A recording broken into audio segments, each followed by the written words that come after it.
로마서 5장 6절부터 10절까지 보겠습니다. 로마서 5장 6절부터 제가 봉독해 드리겠습니다. 우리가 아직 연약할 때 기약대로 그리스도께서 경건하지 않는 자를 위하여 죽으셨도다. 의인을 위하여 죽는 자가 쉽지 않고 선인을 위하여 용감히 죽는 자가 혹 있거니와 우리가 아직 죄인 되었을 때 그리스도께서 우리를 위하여 죽으심으로 하나님께서 우리에 대한 자기의 사랑을 확증하셨느니라. 그러면 이제 우리가 그의 피로 말미암아 의롭다 하심을 받았으니 더욱 그로 말미암아 진노하심에서 구원을 받을 것이니 곧 우리가 원수 되었을 때 그의 아들의 죽으심으로 말미암아 하나님과 화목하게 되었은즉 화목하게 된 자로서는 더욱 그의 살아나심으로 말미암아 구원을 받을 것이니라. 아멘. 그동안 장마가 끝난 줄 알았는데 다시 비가 와서 힘들죠. 아마 내일 모레까지 비가 올 것 같았는데, 그래도 우리 창원 지역은 전국의 어느 지역보다도 비가 들어오고 또 많이 와도 큰 피해를 입지 않는 것 같습니다. 물 조심하시고 은혜 가운데 잘 지내시면 좋겠습니다. 오늘 전할 말씀의 제목은 연약한 죄인의 소망, 이런 뜻입니다. 연약한 죄인은 무엇을 소망 삼고 살아야 될 것인가 하는 것에 대한 말씀 제목이 되겠습니다. 오늘 본문의 내용은 우리가 받은 하나님의 사랑, 그 사랑이 어떤 것인 것을 설명하면서 그러나 하나님께서 우리 인생을 어떤 인생을 사랑하심으로 우리를 사랑하셨는가 하는 말씀을 해주심으로 하나님이 우리 인생이 어떤 인생이었는가 하는 것을 설명해 주는 하나님의 사랑을 말씀하면서 우리 인생이 어떠한 인생인 것을 잘 말해주고 그런 인생을 사랑한 하나님의 사랑을 설명해 주고 있는 말씀이 오늘 말씀입니다. 우리 인생이 어떤 인생이느냐, 6절을 보면 우리가 아직 연약할 때 기약대로 그리스도께서 경건하지 않은 자를 위해 죽으셨도다 그렇게 말씀하시고, 또 8절에 보면 우리가 아직 죄인 되었을 때 예수께서 우리 위해서 죽으셨다고 말씀하시고, 또 10절에 보면 우리가 원수 되었을 때 하나님이 그 아들을 보내사 우리를 구원하셨다고 그렇게 말씀을 합니다. 여기 보면 우리 인생이 어떠한 자임을 알 수가 있죠. 우리 인생은 아직 죄인 되었을 때, 아직 연약할 때 이렇게 말하므로 예수님 믿기 전에 우리 인생은 여러분과 나죠. 여러분과 나는 어떤 사람이었느냐, 죄인이었다는 것입니다. 또 죄인임에서도 하나님과 원수된 사람이었다는 것이고 또 연약한 자였다 그렇게 말씀하고 있습니다. 지난주에도 말씀했지만 우리 사람들이, 예수 믿는 사람들이 우리 인생이 죄인임을 아는데 하나님과 원수됨은 잘 모르고 또 연약한 자가 어떤 자임도 잘 모릅니다. 성경은 이 죄인에 대해서 확실히 말합니다. 죄인일 뿐 아니라 하나님과 원수된 자요, 그리고 연약한 자라 그렇게 말씀합니다. 좀 설명을 곁들여 보면 죄인이란 말은 죄를 짓는 사람입니다. 죄를 짓는 사람인데 그 죄를 짓는 그 죄가 하나님과 원수가 된다는 겁니다. 우리 사람들에게 양심은 누가 주셨겠습니까? 하나님이 주셨죠. 하나님의 형상의 모양을 따라 우리 인생을 지으셨으니까 우리 양심은 하나님이 준 것이거든요. 하나님의 선한 뜻을 주신 것이 우리 양심인데 우리 인생은 양심에 반하여 삽니다. 하나님을 떠나 죄 가운데 삶으로 양심대로 사는 것이 아니라 대부분의 양심에 반하여 살 때가 참 많습니다. 양심을 하나님이 주셨는데 양심에 반하게 사니까 이 하나님에 대하여 거역하는 것이고 하나님을 대적하는 것이고, 이걸 다르게 말하면 하나님께 대해서 원수로 행하는 것이다 그렇게 성경은 말하고 있습니다. 그렇지 않습니까? 하나님은 사랑인데 우리가 이웃을 미워하고 있다면 하나님을 거역하는 것이죠. 하나님은 의로운 분이신데 우리가 부당하게 살아가고 있다면 하나님을 거역함이 됩니다. 하나님은 참 평안이신데 불안하고 초조하게 산다면 하나님을 거역함이 되어서 죄를 짓고 사는 우리 인생에 대해서 하나님께 대해서 원수로 행하는 사람이라 그렇게 말하는 것입니다. 그 연약한 자는 마음이 연약하다는 말입니다. 우리 육체 몸이 연약하다는 말이 아니라 마음이 연약해서 죄를 안 지을래야 안 지을 수 없는, 다르게 말하면 죄를 지을 수밖에 없는 인생을 연약한 자라 그렇게 말합니다. 예레미야서 17장 9절에 보면 만물보다 더 거짓되고 심히 부패한 것은 마음이라 누가 이를 능히 알려마는 하나님은 아신다. 우리 인생은 만물보다 훨씬 우리 마음이 부패했다는 거죠. 마음이 약하다는 겁니다. 마음이 부패했기 때문에 내 마음은 원이지만 삶은 양심대로 살지 않고 반대로 삽니다. 결심을 해도 그렇게 살지 못하고 늘 연약한 모습, 죄를 지을 수밖에 없는 우리 인생의 모습이다 하는 겁니다. 로마서 8장 3절에 보면 이렇게 말씀이죠. 율법이 육신으로 말미암아 연약하여 할 수 없는 그것을, 거기까지 읽어도 되겠습니다. 율법, 하나님의 법이죠. 하나님 법을 우리가 연약해서 그 법을 지킬 수 없다는 겁니다. 이 말씀이 율법이 육신으로 말미암아 연약하여 할 수 없는 그것을 하나님은 하시겠다, 이런 말씀이 이어지고 있는데 우리 인생은 마음이 연약해서 살아갈 수 없는 죄인이다, 이런 것입니다. 이 예수님 믿기 전에 우리 인생을 세 가지로 정리해 보면 우리 인생은 연약한 자입니다. 그래서 항상 죄를 지을 수밖에 없는 자인데 그 죄는 하나님께 대해 원수로 행하는 것이다. 우리가 예수 믿기 전에 이런 사람이에요. 우리 인생은 다 이런 사람이라고. 항상 죄를 지을 수밖에 없는 가시나무 같은 존재이고, 그 죄는 하나님께 대해서 원수로 행하는 죄이다. 이게 우리 인생입니다. 이게 성경이 말하는, 하나님 말하는 제일 정확한 인생이고, 이런 인생을 하나님이 그 아들을 보내서 구원하셨다, 그렇게 말씀합니다. 이것을 여러분이 잘 안다면, 내가 이런 사람이구나, 우리 인생은 이런 존재이구나, 이걸 알고 여기서 나를 구원한 하나님의 사랑, 이 두 가지를 안다면 이후의 삶을 어떻게 살아야 되겠는가? 자기에게 소망을 두고 살겠습니까? 아니면 하나님께 소망을 두고 살겠습니까? 이걸 안다면요, 모르는 사람들이야 자기에게 소망을 두고 살 수 있겠지만, 이걸 안다면 연약하고 죄를 지을 수밖에 없고 하나님 대해서 원수로 행할 수밖에 없는 나를 안다면 삶의 소망에 대해서 이후에 나를 의지하겠습니까? 하나님을 의지하겠습니까? 하나님을 의지하겠습니다. 내게 소망을 두지 않고 하나님께 소망을 두게 될 것이다 알면 말이에요. 그러나 인생은 불행하게 아무도 모릅니다. 그래서 다 자기를 모르고 하나님을 모르기 때문에 다 자기에게 소망을 두고 삽니다. 그래서 인생은 다 그러죠. 내가 부족하지만 조금만 더 훈련하면, 조금만 더 교육을 받으면, 조금만 더 수련을 하면, 내가 나를 개조하면 그래도 훌륭한 사람이 될 것이라, 이렇게 말합니다. 그래서 자기를 개조하려고 훈련도 하고 수련도 쌓고 이렇게 많이 하죠. 왜? 자기를 조금만 더 개선을 시키면 훌륭한 삶을 살 수 있는 인생이 될 것이다. 자기에게다 소망을 두고 살아가는 것을 볼 수 있습니다. 세상 사람들이야 자기를 모르고 하나님을 모르기 때문에 그럴 수 있다 해도, 적어도 하나님을 믿는 사람들만큼은 자기를 안다면, 연약한 존재임을 안다면 자기에게 소망을 두지 않고 누구에게요? 하나님께 소망을 두고 사셔야 된다. 우리 인생은 절대로 훈련해서 바뀌는 것이 아닙니다. 교육받아서 바뀌는 것이 아닙니다. 수련한다고 바뀌는 것이 아닙니다. 왜냐하면 이미 연약한 존재가 되어 있기 때문에 그렇다. 누가 우리 인생을 거기서 구원하고 우리의 삶의 소망은 누구냐? 하나님이시다. 이것을 분명히 아시고 하나님을 더 의지하고 사시기를 주의 이름으로 축원합니다. 그러나 그렇지 않고 끊임없이 우리 인생은 자기에게 소망을 두고 살려고 애를 쓰고 있는 것이 사실이에요. 한 가지 예를 들어보면 아마 여러분도 이분 잘 알 겁니다.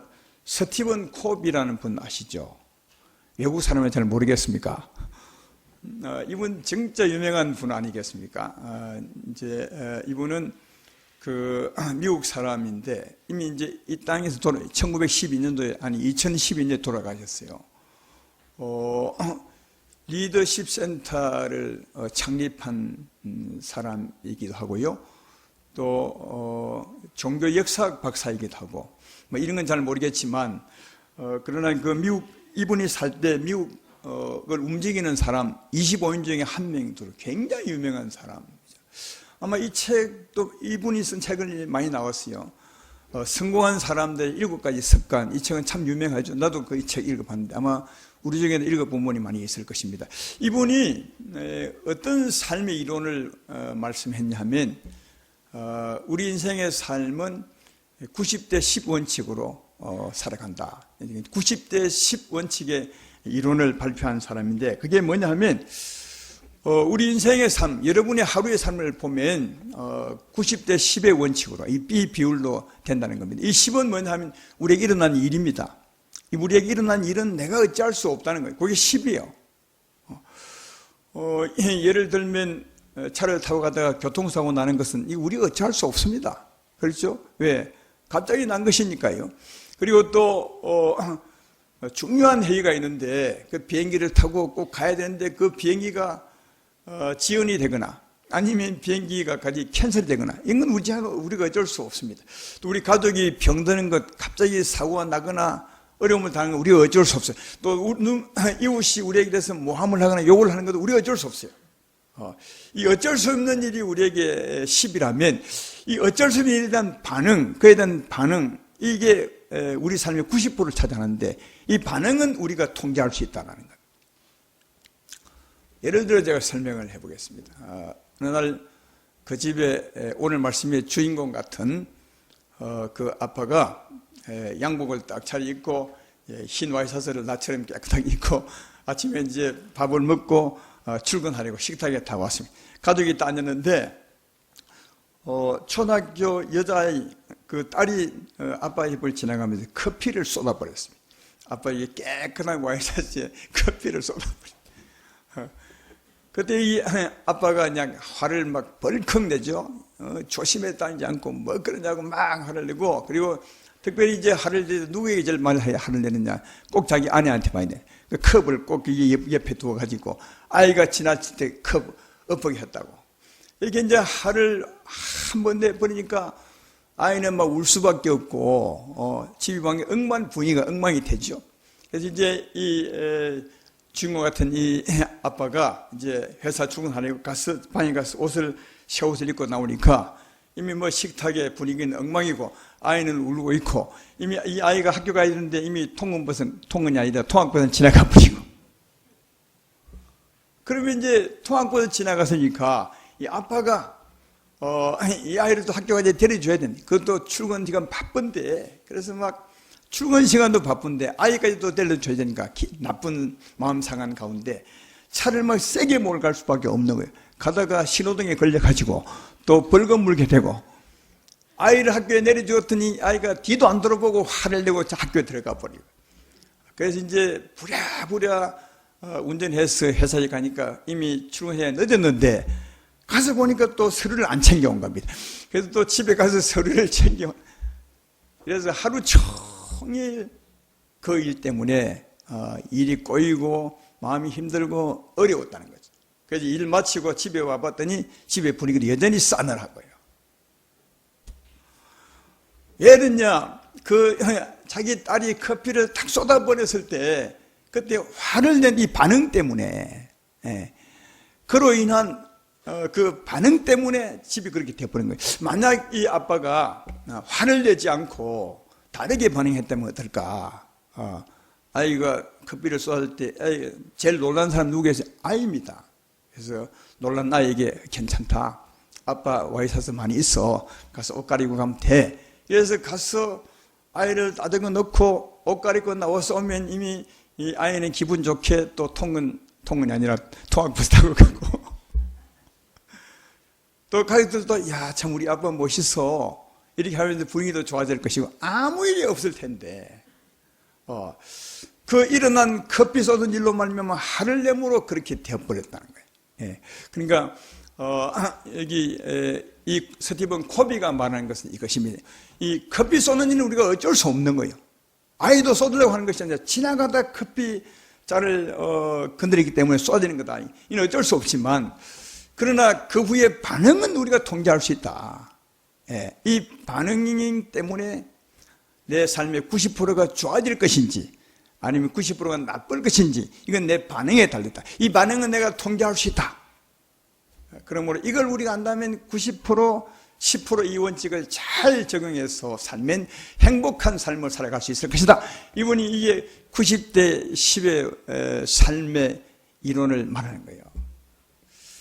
여러분, 내 오늘 이 얘기를 잘 듣고 있느냐? 그래 얘기하고 있긴. 여러분, 이 이론이 맞습니까? 이렇게 하면 진짜 그렇게 행복하게 살아갈 수 있겠습니까? 이게 이론을 들으면 다 맞죠. 그리 하면 참 좋겠네. 이게 10대 90의 이 삶의 이론대로 하면 그래 되죠. 왜냐하면 일어난 일은 내가 어찌할 수 없지만 그에 대한 반응을 좋게 하면 그래 될 수 있겠구나. 그래 될 수 있어요. 근데 제가 물어볼 것은 그럴 때 그런 반응을 할 수 있냐는 거예요. 우리 인생이. 이런 일이 일어났을 때 갑자기 이런 일이 다가왔을 때 정말 아무 일이 없는데 진짜 반응을 잘 할 수 있냐? 그 반응을 자기가 통제할 수 있냐는 거예요. 절대로 통제할 수 없어요. 왜?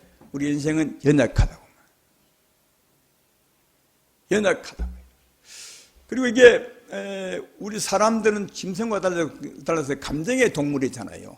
누구 말을 듣거나 어떤 상을 보면 안에서 감정이 막 격해지 올라와 버려요. 이걸 통제할 수 없어요. 우리 인생이요. 그래서 연약하다는 거예요. 그렇잖아요. 어떤 일로 말미암아 내 마음에 화가 막 끌어올라 버려요. 이 감정이죠. 이 감정은 듣거나 보는 데 따라서 솟아오는 것. 우리의 감정은. 이 감정을 이길 만한 힘이 있으면 괜찮은데 감정을 이길 힘이 없기 때문에 이 솟아오르는 화를 어찌할 수 없어요. 나도 나를 어찌할 수 없다는 말이 그 말이거든요. 또 두려움이 나를 사로잡는지 이렇게 했을 때 그 내게 솟아온 그 일로 말미암아 솟아난 이 감정을 이길 수 있는 힘이 있다면 괜찮은데 힘이 없기 때문에 통제할 수 없는 거예요. 이게 우리 인생의 연약함. 지난 중간에 베드로와 가룟 유다에 대한 얘기를 할 때 베드로 얘기했죠. 예수님이 십자가 짊어지기 전에 제자들을 다 불러놓고 말하기를 오늘 밤에 너희가 나를 다 버리고 도망갈 것이다. 그렇게 말했더니 베드로가 뭘 합니까? 다 버릴지라도 나는 절대로 주님을 안 버릴 것입니다. 그렇게 말해요. 다 버릴지라도 나는 안 버리겠다는 거예요. 그래서 예수님이 그 연약함을 아시고 말하죠. 아니라 오늘 내가 다 굴기 전에 3번 나를 부인할 것이라 그랬더니 내가 죽을지언정 부인하지 않을 것입니다. 정말 제가 볼 때 주의 사랑을 크게 받은 사람이니까 3년 동안 그리고 그가 하나님 아들임을 너무 잘 아는 베드로요. 주는 그리스도시요 살아계신 하나님의 아들입니다 했던 그 사람 아니겠습니까? 그쯤 되면 그 고백이 저는 그 다짐이 진실이라고 생각해요. 적어도 그 순간만큼은 진실로 내가 다른 사람이 다 버려도 나는 안 버릴 것입니다. 내 목숨을 버릴전정 주님과 함께 주님 버리지 않을 것입니다 했어요. 그러면 몇 시간 후에 바로 거기까지 합니다. 왜요? 너무 무서웠어. 주님이 잡혀 죽는 모습을 보고 나도 잡히면 저렇게 될 것이다 하는 것을 딱 보는 순간 너무 두려운 거예요. 그 두려움이 베드로 마음을 감싸버리니까 어쩔 수 없어요. 너무 무서워서 그냥 부인해버립니다. 조금 전에 나는 그렇게 할 것이다. 아까 말한 것처럼 나는 90의 이론을 잘 적용해서 어떤 일이 와도 여러분 훈련을 하면은 몇 번은 돼요. 몇 번은 훈련을 잘 하면 몇 번은 됩니다. 근데 그 몇 번도 아주 쉬운 일에 돼. 큰 일이 벌어지거나 큰 손해가 올 일 같으나 특히 목숨이 위협을 받는 일은 못합니다. 베드로처럼. 그게 베드로가 우리에게 보여준 겁니다. 그 이론은 참 맞을지 몰라도 우리 인생은 연약해서 그럴 때마다 못한다는 거예요. 또 만약 진짜 훈련을 잘해서 그리 한다 칩시다. 내 힘으로 이를 깨물고 이렇게 했다고 치면 무슨 의미가, 유익이 있죠? 예수 믿는 우리에게요. 그냥 뭐 그 순간 조금 더 상이 좋아질 뿐이죠. 하나님의 생명 역사한 것도 아니고, 내 영혼이 변화되는 것도 아니고, 삶이 새로워지는 것도 아니고, 아무것도 아니에요. 적어도 우리가 하나님 믿는 사람이라면 그 일로 말미암아 내 영혼이 힘을 얻고 내 영혼이 변화를 받고 내 삶에 변화가 있어야 되는데, 훈련을 해서 그렇게 했다고 칩시다. 그러면 좀 참음으로 분위기는 좋아질지 몰라도 그 이상 더 무엇이 우리에게 유익이 있는 거죠. 이런 것을 두고 성경도 우리에게 이렇게 말해주는 말씀이 있습니다. 고린도서 13장 3절에 내가 내게 있는 모든 것으로 구제하고 또 내 몸을 불살에게 내어줄지라도 사랑이 없으면 내게 아무 유익이 없느니라. 큰 일을 참고 견뎠다 해도, 아니 더해서 큰 사랑을 베푼다 해도 뭐 유익이 있냐. 하나님의 사랑으로 하지 않으면 아무 유익이 없는 거예요. 그러니까 어려운 일이 내게 닥쳐왔을 때 우리 인생은 약해서 못하지만 만약 한다고 해도 의미가 없는 거라는 거예요. 제 말 이해되면 아멘 합시다. 이런 말이 너무너무 중요한 것 같아요. 오늘 예수 믿는 사람들이 뭔가 잘못 믿고 있는 거예요. 그래서 하나님을 의지하고 하나님께 소망 두는 것이 아니라 우리 사람들에게 신념의 소망을 두고 훈련의 소망을 두고 그런 게 너무너무 많다. 근데 이게 분별 능력이 없어서 진짜 다 옳다고. 저도 이 90대 12 이론을 읽었을 때 맞네 이거. 내가 이렇게 하면 되겠구나. 근데 우리 인생을 잘 알면 절대로 할 수 없는 거다. 왜? 연약하기 때문에 할 수 없고 내 감정을 이길 수 있는 힘이 내게 없기 때문에 할 수 없는 거다. 만약 한다고 해도 의미는 없는 것이다. 그러므로 사랑하는 여러분, 이분은 90대 10 원칙을 잘 지켜서 행복한 삶을 살라 하지만 그러나 그렇게 살 수 없다는 것을 꼭 기억하시고 다른 것에 소망을 두시기를 주의 이름으로 축원합니다. 다른 것이 뭐냐? 하나님은 어떻게 말씀하셨냐? 그걸 오늘 본문에서 말씀해요. 오늘 본문을 한번 볼까요? 오늘 본문은 6절부터지만 3절부터 한번 보십시오. 3절부터 보면 다만 이뿐 아니라 거기 빼고요. 우리가 환난 중에 즐거워하나니 이 환난은 인내는 연단은 소망을 이루는 줄 압니다. 소망이 우리를 부끄럽게 하지 아니함은 우리에게 주신 성령으로 말미암아 하나님의 사랑이 우리 마음에 부음받음이니라. 이 말이 연결된 말인데 잘 봐요. 환난 중에 즐거워해요. 왜 즐거워하느냐? 환난 중에 인내할 수 있다는 거예요. 그 환난 중에 인내하게 되면 인내가 연단을 만들고 연단을 이루어 살면 그게 우리 삶의 소망이라는 거예요. 그게 삶의 목표를 이룬다는 거예요. 근데 왜 환난 중에 즐거워하면서 인내할 수 있느냐? 그 다음 왜 그렇죠? 5절에 보면 나와 있죠. 소망이 우리를 부끄럽게 하지 않으니, 그러니까 소망을 반드시 이루게 된다는 거죠. 왜 이루느냐? 우리에게 주신 성령으로 말미암아 하나님의 사랑이 우리 마음에 부음받았기 때문에 하나님의 사랑으로 할 수 있다는 거예요. 그 말이죠. 그러니까 여러분, 환난이 왔을 때 하나님의 사랑으로 인내할 수 있어요. 하나님의 사랑이 내게 있으면, 여기 인내라는 말은 어려움이 왔을 때 화 안 낸다는 거예요. 그게 인내입니다. 여기 말은 어려움이 왔을 때 내 마음이 여전히 평안하다는 거예요.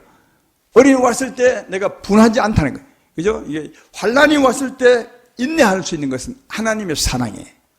예, 하나님의 사랑이 있으므로 어떤 일이 와도 하나님의 사랑으로 평안할 수 있고 하나님의 즐거워할 수 있다는 것입니다. 이해가 되시죠? 우리 감정을 이기는 하나님의 사랑으로 할 수 있다는 거죠. 그렇게 사는 삶이 연단이고 그 연단의 삶이 이어지게 되면 그 삶이 우리 삶의 소망을 이룬다. 멋있는 우리 삶의 결과를 이루게 될 것이다. 그렇게 말씀하는 것이 오늘 말씀이죠. 근데 우리에게 보여진 하나님 사랑은 어떤 사랑이냐? 그게 오늘 본문의 내용이요. 하나님의 사랑은 어떤 사랑이라고? 연약한 우리를 사랑한 사랑이시고 죄인된 우리를 사랑한 사랑이시고 할렐루야, 원수된 우리를 사랑한 사랑이라는 거예요. 이게 하나님 사랑, 이 사랑이 우리에게 부어진 거다. 그러니까 여러분, 하나님 편에 보면 대단한 사랑이죠. 여러분 이런 사랑 할 수 있겠습니까? 여러분을 향해서 매일 원수로 행하는 겁니다. 매일 누가 이웃이 여러분을 하게 되면 매일 원수로 향해 여러분의 회개요. 하루도 쉬지 않고 매일죠. 하는 일마다. 그러면 여러분이 그런 사람을 사랑할 수 있겠어요? 오늘 하나님은 그런 사람을 사랑했다는 거예요. 연약하고 죄인 되었을 때 원수로 행하셨다.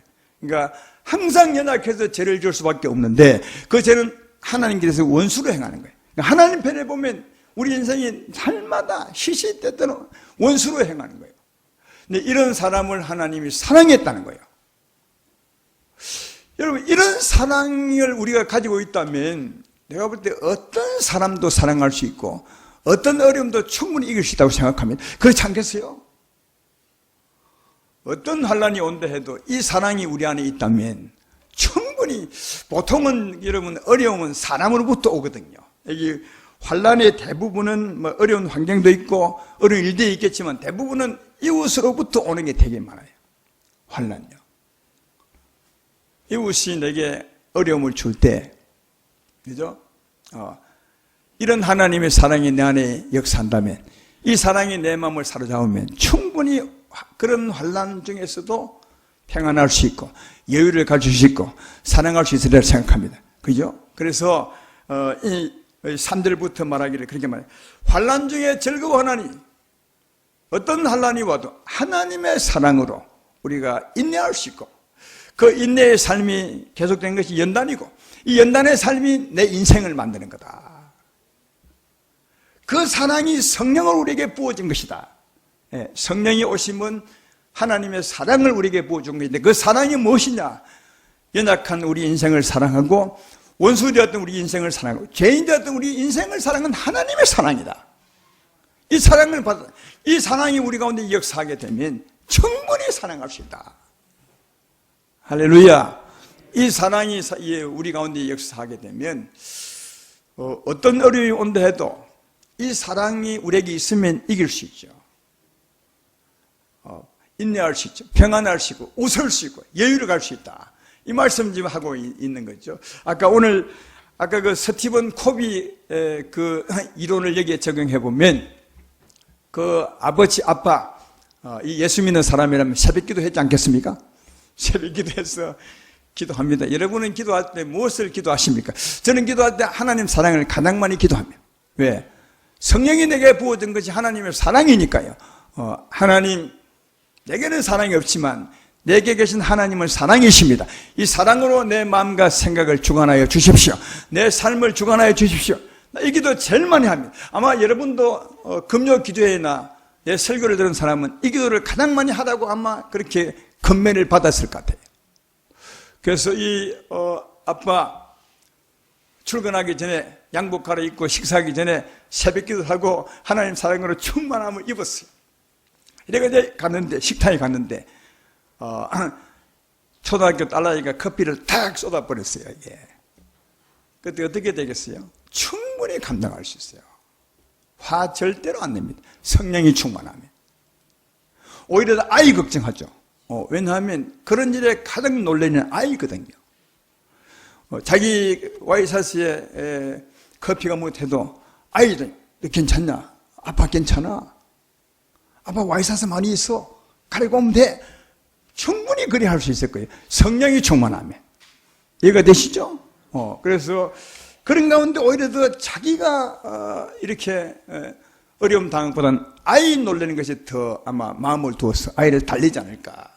그리고 방에 가서 새 와서 딱 갈아입고 와서 오면 아무 불이가 없을 것이고 아마 그 식탁에 앉아있는 온 가족들이 자기 아빠를 얼마나 우러러 보고 이야 아빠 참 대단하다. 여러분 복음 전하는 것이 이렇게 복음 전하는 겁니다.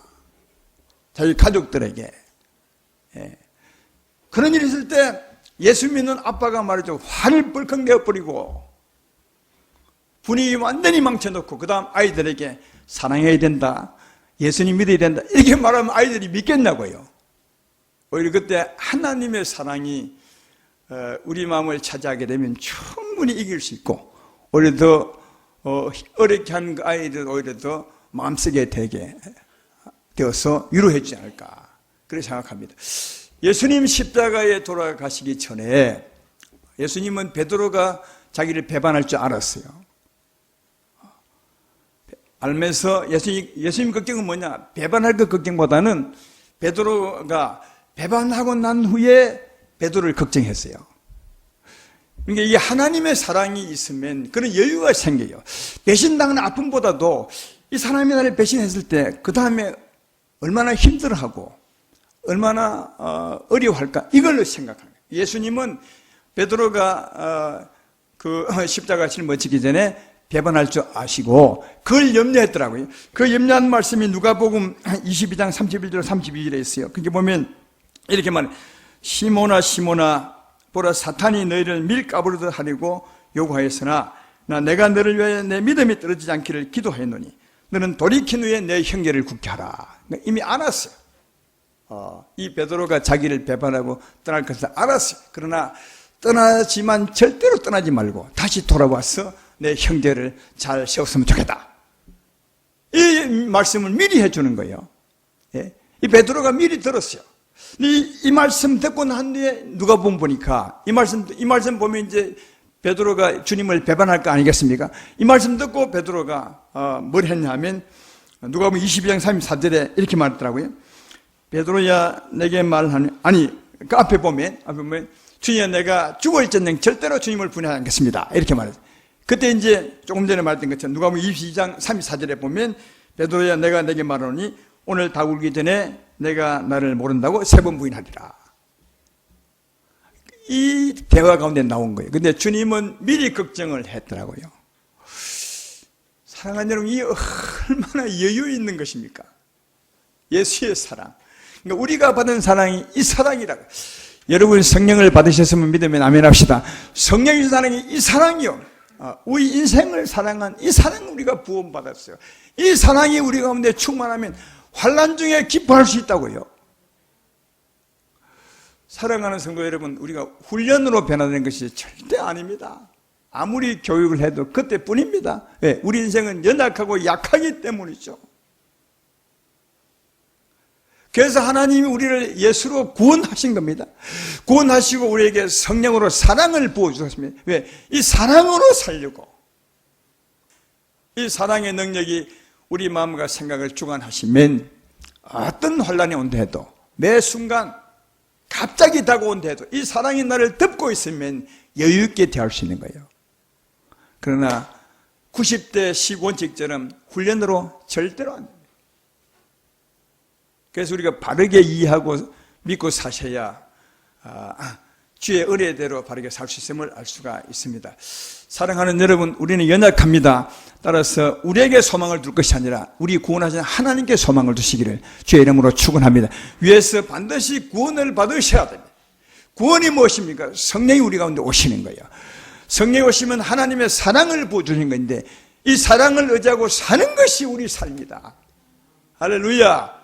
그러므로 날마다 이 사랑을 의지하고 살아가므로 어떤 상황에서도 어떤 환난 가운데서도 하나님의 사랑에 붙들려 반응함으로 우리 인생의 90% 물론 10% 우리 인생 우리에게 다가오는 일은 우리가 어쩔 수 없다고 해도 하나님의 사랑이 나를 주관하고 있으면 충분히 우리의 삶의 반응 나머지 90%를 잘 살 수 있도록 주장할 수 있습니다.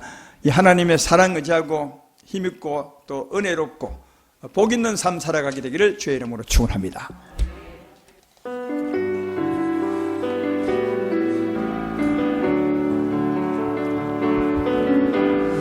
아무것도 아닙니다. 주님의 사랑이 없으면 나는 아무것도 모릅니다. 주님의 지혜가 없으면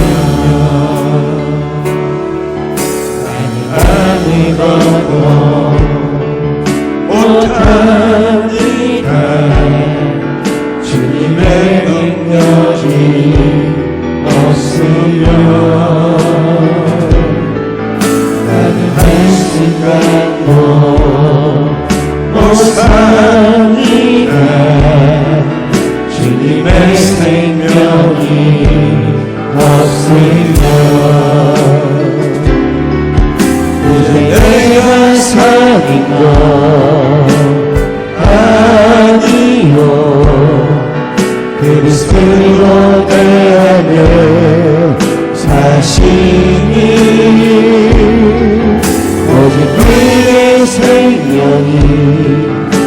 나의 생명 나의 모든 날 믿어 주의 것 나는 오직 한 분 바랍니다 나의 아버지 나의 구원 한 번 더 합니다. 나는 아무것도 아닙니다. 나는 아무것도 아닙니다 주님의 사랑이 없으면 나는 아무것도 모릅니다 주님의 지혜가 없으면 아무것도 못합니다 주님의 능력이 없으면 나는 한순간도 못합니다 주님의 능력이 없으면 이제 내가 사는 건 아니요 이제 내가 사는 것 아니요 그리스도 내 안에 다시 오직 그의 생명이 나의 생명 나의 모든 날 믿어 주의 것 나는 오직 한 분 바랍니다 나의 아버지 나의 구원 오직 주의 사랑에 매여 박수 한번 합니다. 오직 주의 사랑에 주 앞에 예물 드리겠습니다. 내 영기와 노래합니다 그 소망의 언덕 기쁨의 땅에서 주께 사랑 드립니다 오직 주의 제 안에 갇혀 내 영기와 찬양합니다 이 소망의 한터 거룩한 땅에서 주께 경배드립니다 주께서 주신 모든 은혜 나를 말할 수 없네 내 영혼 즐거이 주가리옵니다 주께 주신 모든 은혜 나는 말할 수 없네. 주께서 주신 모든 은혜 나는 말할 수 없네 내 영혼 즐거이 주 따르렵니다 주께 내 삶을 드립니다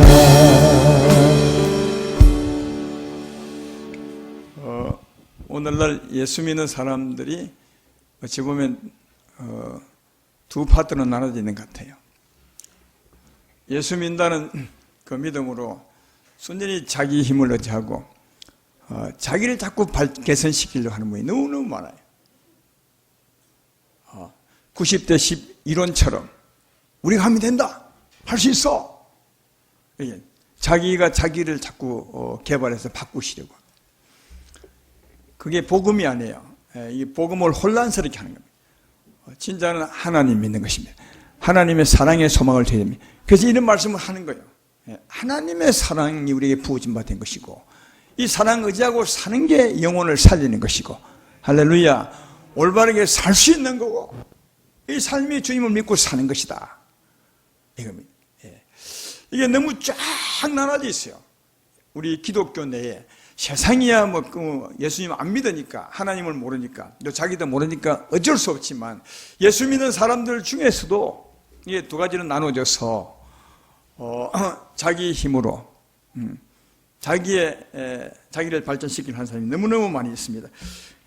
우리는 연약한 존재라 절대로 우리가 우리를 발전시킬 수 없습니다. 그래서 하나님이 우리에게 오신 겁니다. 이제 산 것은 내가 아니요 주님이 사시는 겁니다. 주님 의지하고 사시기를 주의 이름으로 축원합니다. 충분히 살 수 있습니다. 나는 할 수 없지만 주님 의지하면 충분히 살 수 있습니다. 그래서 환난 가운데 내가 기뻐하나니 하나님의 사랑이 내게 부어진 바 되었으니 내가 어떤 난련이 와도 인내할 수 있고 평안함에 자유할 수 있고 여유 가질 수 있고 하나님의 사랑으로 내가 내 삶을 그렇게 지속할 수 있고 이 삶이 내 소망인죠. 이 사랑은 엄청나게 큰 사랑 아니겠습니까? 세상에 없는 사랑이죠. 어떻게 날마다 자기를 배반하고 자기를 거역하는 사람을 사랑할 수 있습니까? 그것도 자기 아들을 줄 수 있습니까? 하나님의 사랑만이 할 수 있는 우리 인생을 위해서 이 사랑이 성령으로 우리에게 부어진 바 되었습니다. 이 성령을 의지하고 사시는 여러분 되기를 주의 이름으로 축원합니다. 주 앞에 한 3분 동안 다 같이 기도하겠습니다. 기도합시다. 하나님 아버지 은혜를 감사합니다. 아닙니다. 주님의 사랑